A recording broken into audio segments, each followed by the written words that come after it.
સાબર આવાસ ન્યૂઝમાં આપનું સ્વાગત છે। સાબરકાંઠાના ખેરોજ 3 રસ્તા પર ધારાસભ્ય ચૈતર વસાવાની જંગી સભા, આદિવાસી સમાજને આપ્યો એકતાનો સંદેશ। સાબરકાંઠાના ખેરોજ 3 રસ્તા ચોકડી પર આજ રોજ ડેડિયાપાડાના ધારાસભ્ય ચૈતર વસાવા આવ્યા હતા અને ખેડબ્રહ્મા તાલુકો અને દાંતા તાલુકાના અને બીજા બધા ઘણા તાલુકાના હજારોની સંખ્યામાં લોકો ઉમટી પડ્યા હતા અને આ મીટિંગમાં અરવલ્લી ગિરિમાળામાં જંગલ આવેલા તે જંગલને આ સરકાર કેવી રીતે બચાવવા તેની આ મીટિંગમાં ચર્ચા કરી હતી અને દરેક આદિવાસીઓને કહ્યું હતું કે આ જંગલ જમીન આપણી છે અને આ સરકાર ખનીજ માફિયાઓને આપી રહી છે, તો આપણે અંબાજીથી ઉમરગામ સુધીના દરેક આદિવાસીને સાવધાન રહો અને આ જંગલ બચાવવા માટે જે પણ કરવું પડે તે કરવા આદિવાસીઓને મજબૂત કર્યા હતા। રિપોર્ટર મુકેશભાઈ તરાલ, દાંતા। અમારા ઘરમાં મૂકેલા અમારા તીરકામઠા, અમારા ધારિયા, પાલિયા અને ભાલા અમે શણગાર માટે નથી મૂક્યા। અમારા ઘરમાં મૂકેલા ભાલા, પાલિયા અને તીરકામઠા અમે શણગાર માટે નથી મૂક્યા। જે દિવસે જરૂર પડશે ને એ દિવસે આ રોડ પર ઉતરીશું અને જે દિવસે જરૂર પડશે એ દિવસે ગાંધીનગરના રોડ પર અમે ઉતરીશું અને ગાંધીનગરનો રસ્તો પણ અમે પકડીશું અને અમારા લોકોની જમીનો છીનવવાની વાત કરશો, અરવલ્લી પર્વતો તોડવાની વાત કરશો, જંગલોને નાશ કરવાની વાત કરશો, તો આ ગુજરાત નહીં દિલ્હીમાં જઈને પણ નેપાળવાડી કરવી પડશે તો નેપાળવાડી પણ થશે, નેપાળવાડી પણ કરીશું।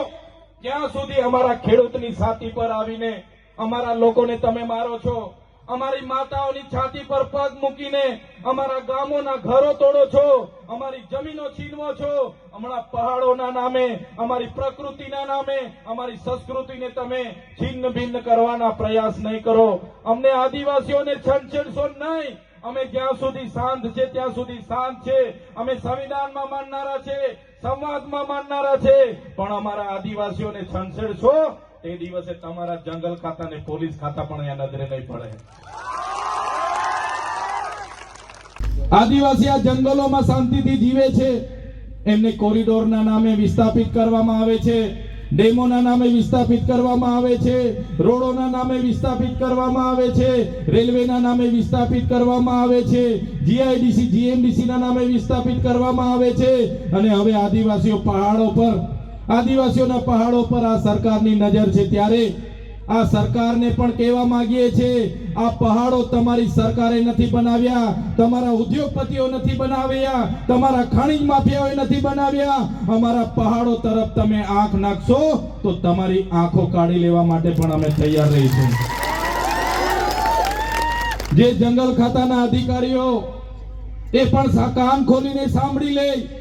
અમારા ખેડબ્રહ્માના, પોસીનાના, અમારા પાડલિયાના, અમારા અંબાજીના, અમારા ભિલોડાના લોકો જંગલ જમીન ખેડીને પોતાનું જીવન નિર્વાહ કરે છે।